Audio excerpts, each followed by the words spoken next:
Приезжать каждую осень в солнечную Абхазию со своими лучшими спектаклями для осетинского театра юного зрителя «Саби» стало доброй традицией. На этот раз труппа театра представила местной публике постановку, которую осетинский зритель еще не видел. Примерный показ спектакля «И мы защищали Родину» по пьесе Александра Быкова «Ленинградская легенда» состоялся в Абхазском драматическом театре имени Самсона Тянба. Это история о том, как в годы Великой Отечественной войны умирающему от голода и блокады Ленинграду пришлось столкнуться еще с одной угрозой – крысами, которых не смогли уничтожить никакие виды оружия и даже пожары.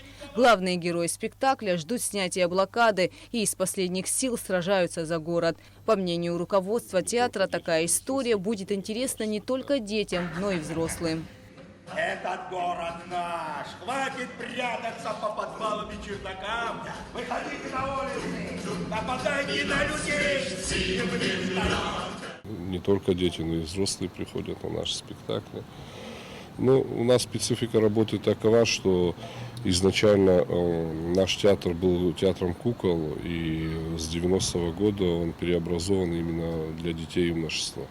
Поэтому мы стараемся ставить такие спектакли, которые были бы интересны не только детям, но и тем, кто приводит этих детей на спектакль. То есть мы в своих спектаклях используем не только кукол, но и живой план. У нас, скажем так, синтетическая труппа, у нас драматические актеры, режиссеры, которые ставят драматические спектакли. Поэтому спектакли получаются интересны для разных возрастов.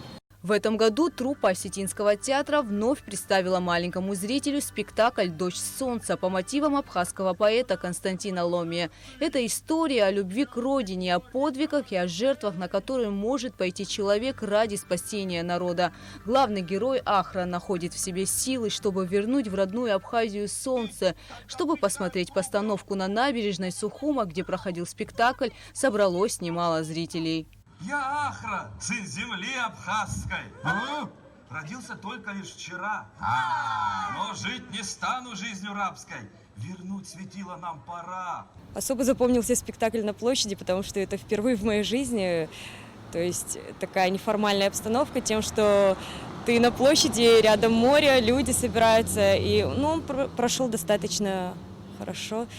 Я подумала, мне показалось, что зрителю понравилось, по оценке его, по аплодисментам. У нас все проходит не просто нормально, хорошо.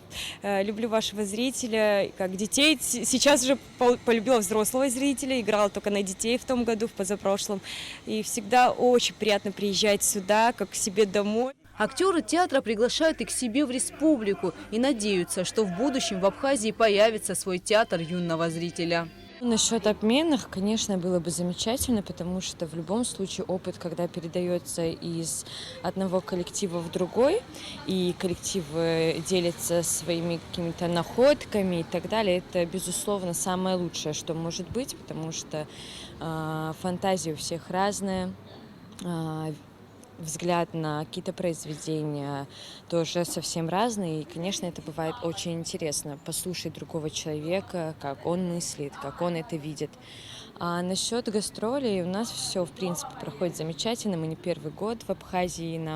Мы уже приезжаем как к себе домой. Настолько приятно здесь находиться. Труппа театра планировала показать еще один спектакль для маленьких зрителей. Однако из-за эпидемиологической ситуации в республике выступление для воспитанников детских садов пришлось отменить. 23 сентября театр «Саби» покажет одну постановку в селе Ачендара. Гастроли театра юного зрителя «Саби» в Абхазии завершатся 24 сентября. Кугуца Варданий, Налогухава, Абхазское телевидение.